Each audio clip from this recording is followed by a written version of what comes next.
Hello সবাই, কেমন আছো? আমি খুব ভালো আছি। আজকে আমার শ্বশুরবাড়ির কিছু ব্লগ শেয়ার করব, যেখানে আমার ননদ বানাচ্ছিল ডিমের একটা ভুজিয়ার আইটেম। জানি না অনেকে হয়তো জানো, বাট আমার এটা জানা ছিল, বাট একটু অন্যরকম করেও বানাচ্ছিল। চলো তোমাদেরকে দেখাবো। প্রথমে টমেটো পেঁয়াজ সব কেটে নিল। কেটে নেওয়ার পর ওটাকে তেলে ভাজছিল। তার মধ্যে দিয়েছিল হলুদ।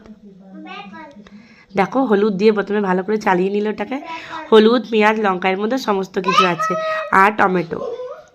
তারপর ডিমগুলোকে এক একটা করে ফাটিয়ে নিল। ফাটিয়ে নিয়ে ওটাকে ভালো করে মিক্স আপ করে নিল।